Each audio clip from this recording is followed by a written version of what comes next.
কথা মানুষ শোনার জন্য বসে থাকেন, যারা চিন্তা করেন, আমি তাদের, আমার বয়সীদের প্রতিনিধি। আমি এই টাইম ফ্রেমের মধ্যে থাকা লোক। আমি কলোনি লাইফ দেখেছি, দ্বিতীয় প্রজন্মের কলোনির লোক। আমি উদ্বাস্তু হিসেবে কথা শুনেছি আমার বাবা মার কাছে। আমার কথা বলতে এখানে কোনো দ্বিধা নেই। আমি মাইক্রোফোন তো বটেই, টিভি ক্যামেরার সামনেও বলেছি। বলতে খারাপ লাগলেও কিছু করার নেই। যারা এখানে বসে আছেন, যারা বসে ছিলেন, যারা অন্য ভাবেন, তাদেরকেও, তাদের সামনেও বলতে দ্বিধা নেই। ধর্ষণ শব্দটা খুবই খারাপ শব্দ, আমরা জানি। ধর্ষণ নিয়ে বইপত্র, গান, গল্প, উপন্যাস, সিনেমা হয়, রুদ্ধশ্বাসে দেখি, রুদ্ধশ্বাসে পড়ি। ভালো লাগা খারাপ লাগা প্রাকৃতিক ব্যাপার। কিন্তু আমি ধর্ষিতা হওয়া বাড়ির ছেলে। প্রত্যেকদিন ঘুমোতে যাই, হার্ট মানে হৃদয়ে যে পাম্প করে, মনে করিয়ে দেয় ধমনীতে, যে এই জন্য দেশভাগ হয়েছিল। আমার বাড়িতে আমার পিসি এবং তার মামাতো পিসি এবং তার মা দুজনে মিলে ধর্ষিতা হয়েছিলেন বলে আমাদেরকে ওপার থেকে পালিয়ে আসতে হয়েছিল। জনসভা, পথসভা, ঘন্টাখানেক, ঘন্টা দেড়েক কোন জায়গায় বলতে দ্বিধা রাখিনি, সরাসরি বলেছি। কেন আর তো কেউ বলেন না। এরকম তো না যে শুধু সরকার পরিবারের একজন ধর্ষিতা হয়েছিলেন বলে দেশ ভাগ হয়েছিল বা হিন্দুরা সব পালিয়ে এসেছিল। লক্ষ লক্ষ কোটি কোটি হয়েছে, লক্ষ লক্ষ কোটি কোটি হয়েছে। প্রায় 2 কোটির কাছাকাছি, 1.5 কোটির কাছাকাছি অবৈধ সন্তানের কথাবার্তা বলেছে। তখন মেরিস্টোপসও ছিল না, অন্য কোন রকম পদ্ধতিও ছিল, কিন্তু হয়েছে। কেউ তো বলেননি, কেউ তো কোনো কথা বলেন না। যারা আজকে এখানে দাঁড়িয়ে আমরা বলি 58 জন ভোট দিয়েছিলেন বলে, আমরা 58-21 সবাই জানি 20 জুন 58-21-এ ভোট হয়েছিল। তার মধ্যে 21 জন যারা ভোট দিয়েছিলেন বাংলাকে পশ্চিম বাংলা না হতে দেওয়ার জন্য, মুসলমানদের রাষ্ট্র হিসেবে যে পাকিস্তান তৈরি হবে তার পূর্ব দিকের জন্য, পুরো বাংলা, তারা কোথাকার লোক ছিলেন? প্রথম কথা জানতে হবে ভোটাভুটিটা কিভাবে হয়েছিল। যারা বলেছেন তারা আরো ভালোভাবে বলতে পারবেন, যদি ভুল হয় ঠিক করে দেবেন। 250 জন টোটাল জনপ্রতিনিধি ছিলেন সেই সময়, সব মিলিয়ে 250, মনোনীত এবং অমনোনীত নিয়ে, যারা তখন ওই রকমই ভোট হতো। এখনের মতনের থেকে ভোটের অবস্থা খুব খারাপ ছিল। এক পক্ষে বুদ্ধ ভট্টাচার্য, মমতা বন্দ্যোপাধ্যায় এবং আমাদের মতন লোকেরাও ছিল। কান্নাকাটিও চলতো, ভোট দিতে কেউ দিত, যেত, না দিত, আর ভোটটাও ঠিক ওইরকম ভোট হতো। যাই হোক না কেন, সেই মনোনীত, প্রভাবিত, অমনোনীত এইসব মিলিয়ে মিশিয়ে 250 জনের মধ্যে প্রথমে 20 জুন ঠিক হয়েছিল, 3 তারিখে ঠিক হলো, 3রা জুন, যে একটা ভোটাভুটি হবে। সেই ভোটাভুটির পরে ঠিক হলো যে কবে হবে না, 20 তারিখ হবে। 20 তারিখ কিরকম ভোটাভুটি হবে? প্রথমে 250 জন সরাসরি ভোট দেবেন, 3 স্তরে ভোটটা হবে। 250 জন ঠিক করবে ভাই থাকবে কি থাকবে না। তো 250 জনের ভোটাভুটির মধ্যে দেখা গেল পূর্ব দিকের লোকেরা, যেখানে মুসলমান সংখ্যাগরিষ্ঠ, তারা সবাই বলছে আমরা পাকিস্তানে যাব।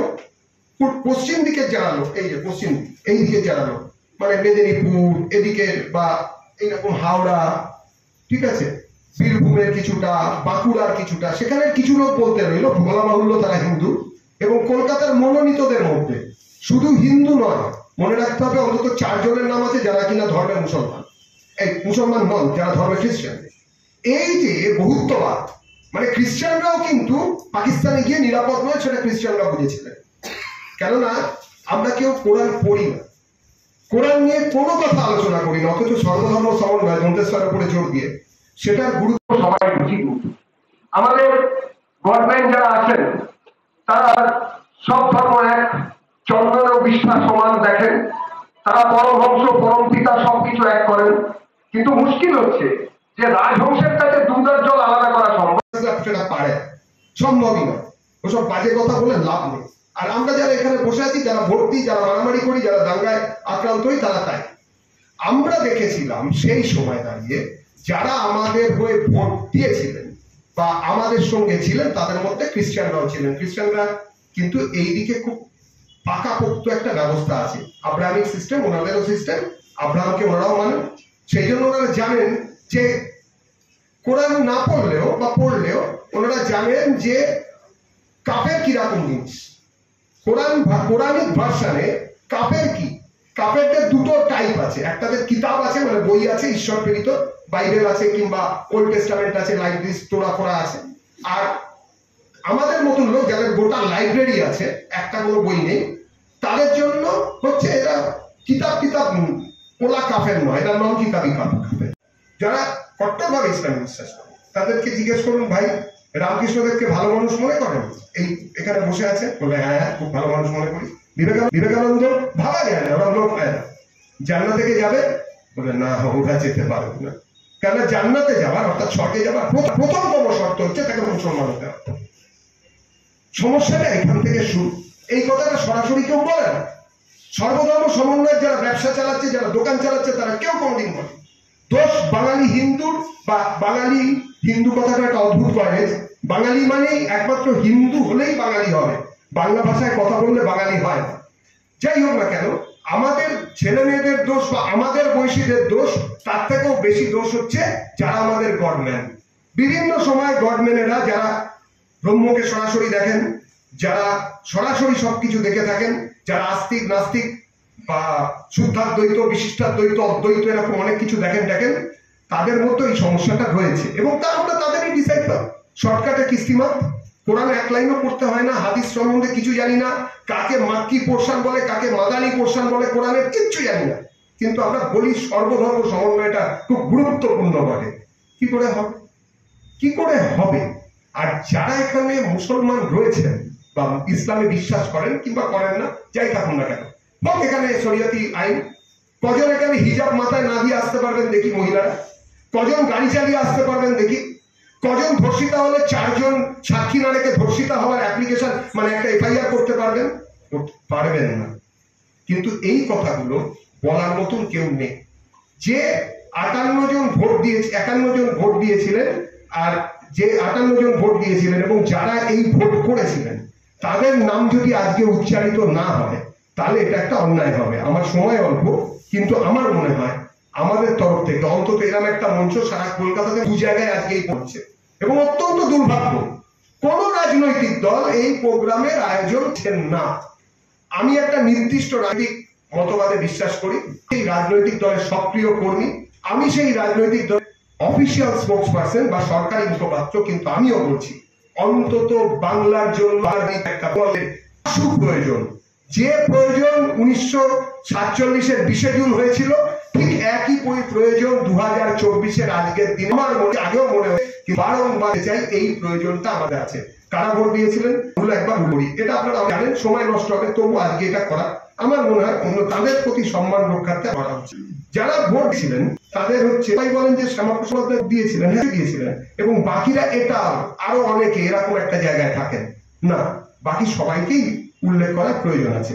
গোবিন্দলাল বন্দ্যোপাধ্যায়, প্রমথনাথ বন্দ্যোপাধ্যায়, শিবনাথ বন্দ্যোপাধ্যায়, সুশীল কুমার বন্দ্যোপাধ্যায়, সুরেশ চন্দ্র বন্দ্যোপাধ্যায়, মোহিনীমোহন বর্মন, হেমন্ত কুমার বসু, জাতীয় তালেটি জ্যোতি বসু, আনন্দ ভান্ডারী, সতীশ বসু, ব্রাহ্মণ, কমিউনিস্ট, মিহির লাল চট্টোপাধ্যায়, অন্নদা প্রসাদ চৌধুরী, বীণা দাস, রাধানাথ দাস, স্যার উদয় চাঁদ মাহাতো, নিকুঞ্জ বিহারী মাইতি, বিশ্বপতি মাঝি, ভূপতি মজুমদার, ঈশ্বরচন্দ্র মাল, সুতোষ মল্লিক, অন্নদা প্রসাদ মন্ডল, বঙ্কুবিহারী কৃষ্ণপ্রসাদ মন্ডল, শ্যামাপ্রসাদ মুখোপাধ্যায়, বীরেন্দ্র নারায়ণ মুখার্জি, কালীপদ মুখোপাধ্যায়, মুকুন্দ বিহারী মল্লিক, বাসন্তীলাল মুরারকা, অবাঙালি বাসন্তীলাল মুরারকা,